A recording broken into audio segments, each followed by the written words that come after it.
नमस्कार. आज आपण काही घरगुती टिप्स बघणार आहोत, ज्या की तुमचा वेळ, पैसा आणि पदार्थ देखील वाचवतील.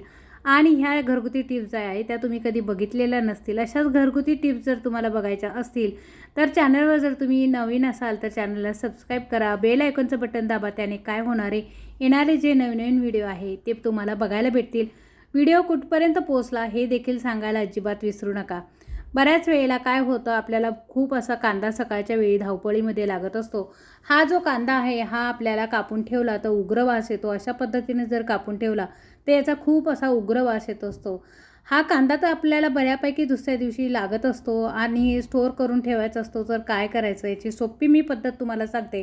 काय करायचं आहे, कांद्याची अशा पद्धतीनं सालं काढून घ्यायची आहे व्यवस्थितरित्या. असं कांद्याला कुठल्याही प्रकारे पाणी लागता कामा नये. पाणी जर लागलं तर कांद्याचा जास्त उग्र वास येतो.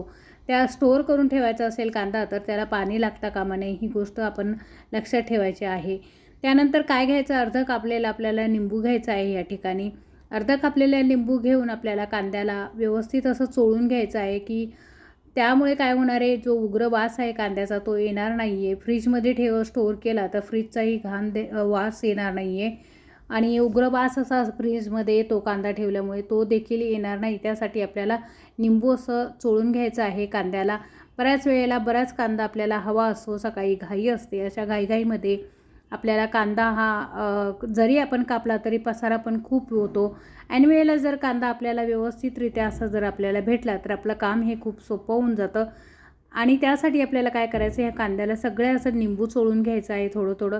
आणि नंतर काय करायचं आहे, एअरटाईट डब्यामध्ये आपल्याला हा कांदा भरून ठेवायचा आहे, जेणेकरून हा कांदा जो आहे त्याला वास लागणार नाही आणि इतर पदार्थांचा कांद्याला वास लागणार नाही आणि कांद्याचा वास जो आहे तो इतर पदार्थांना लागणार नाही. अशा पद्धतीने आपल्याला कांदा स्टोअर करायचा आहे.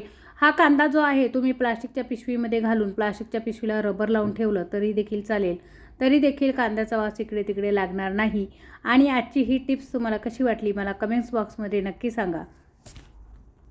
बऱ्याच वेळा कुकरच्या, मिक्सरच्या रिंगा आपल्याकडे बऱ्याच असतात. कुकर बरेच असतात आपल्या घरामध्ये. मिक्सरची भांडी पण बरेच असतात. पण याला ज्या रिंगा असतात त्या आतमधून स्वच्छ होत नाही. अशा ह्या रिंगा आतमधून स्वच्छ कशा करायचं याची पद्धत मी तुम्हाला आज सांगत आहे. पण ह्या जर रिंगा स्वच्छ नसतील तर यामधली घाण कुकरच्या अन्नपदार्थामध्ये जाऊन हा जो पदार्थ आहे तो लहान मुलांचं खाल्ल्यानंतर पोटात दुखू शकतं. त्यामुळे आपल्याला ही रिंग साफ कशी करायची हे मी तुम्हाला थोडक्यात सांगते. काय करायचं आहे, ताटामध्ये एक पाणी घ्यायचं आहे थोडंसं व्यवस्थित आणि फोक घ्यायचा आहे. फोक घेतल्यानंतर आपल्याला कॉटनचा एक कपडा लागणार आहे. तुमच्याकडे कॉटनचा कपडा नसेल तर तुम्ही रुमाल घेतला जुना पुराणा तरी चालेल, काहीच हरकत नाही. या कॉटनच्या कपड्याला छोटा का घेतला आहे मी, तर इझिली आपल्याला फोकला गुंडाळता येईल त्यासाठी. आणि त्याला थोडंसं लिक्विड लावून घ्यायचं आहे, भांडे घासायचं किंवा साबण लावून घ्या आणि अशा पद्धतीने व्यवस्थित असं जी रिंग आहे कुकरची किंवा मिक्सरची त्यामध्ये व्यवस्थित असं हे फोक घालून व्यवस्थित असं आपल्याला काढून घ्यायचा आहे कचरा त्यामधला आणि व्यवस्थित पाण्याखाली नळाखाली आपल्याला व्यवस्थित धुवून घ्यायचं आहे. हे जर तुम्ही ही पद्धत जर तुम्ही 8 ते 10 दिवसांनी ती एक वेळ जरी केली तरी तुमची रिंग ही व्यवस्थित साफ आणि स्वच्छ राहील. ही आजची पद्धत तुम्हाला कशी वाटली मला कमेंट्स बॉक्समध्ये सांगायला अजिबात विसरू नका. आणि अशा पद्धतीनं स्वच्छ नळाखाली धुवून घ्यायची आपल्याला आणि तुम्ही बघू शकतात क्लीन आणि क्लिअर एकदम व्यवस्थित रिंग आपल्या कुकरच्या मिक्सरच्या निघालेला आहे. तुम्हीसुद्धा ही मेथड वापरून बघा. नक्कीच मला व्हिडिओमध्ये कमेंट्स बॉक्समध्ये सांगायला विसरू नका. काय होतं, बऱ्याच वेळेला आपल्याला चपातीचा डब्बा असतो ना, चपातीच्या डब्याला फंगस येतं, कधीकधी बुरशी लागते, कधीकधी आपल्याला पावसाळ्यामध्ये कधीकधी एरवीसुद्धा डबा बंद असला, हवा बंद असला तर त्यात हवा जायला जर जागा नसेल तर काय होतं, बऱ्याच वेळेला फंगस लागतं, बुरशी लागते. अशावेळी काय करायचं, चपात्या पण खराब होतं, डब्याचा पण घाण वास येतो. अशावेळी काय करायचं, टिश्यू पेपर घ्यायचा आणि अशा पद्धतीने टिश्यू पेपर आपण टाकायचे चपातीच्या डब्यामध्ये. चपातीच्या डब्यामध्ये जर टिश्यू पेपर टाकले तर आपली चपाती पण ओली होणार नाही, चपाती शेवटची वाया जाणार नाही. पाणी पकडल्यामुळे, घाम पकडल्यामुळे आपली चपाती वाया जाणार नाही आणि चपातीला खालून फंगस लागणार नाही किंवा रिकाम्या डब्यालासुद्धा आपल्या फंगस लागणार नाही. ही सोपी टिप्स तुम्ही करून बघा आणि तुम्हाला ही टिप्स कशी वाटली मला कमेंट्स बॉक्समध्ये नक्की सांगा. बऱ्याच वेळेला लग्न असो, समारंभ असो किंवा पार्टी असो, कधी आपण मेकअप करत असतो, डोळ्यांना काजळ वगैरे लावत असतो, ओठांना लिपस्टिक लावत असतो, पण हे नंतर काढायचं कसं? आपण सरळ पाण्याने धुवून टाकत असतो. जेव्हा डोळ्यांना आपण मेकअप करतो त्याच्या पावडरी आपल्या डोळ्यात वगैरे जाऊन आपल्याला डोळ्यांना इन्फेक्शन होण्याचं जास्त चान्सेस असतात.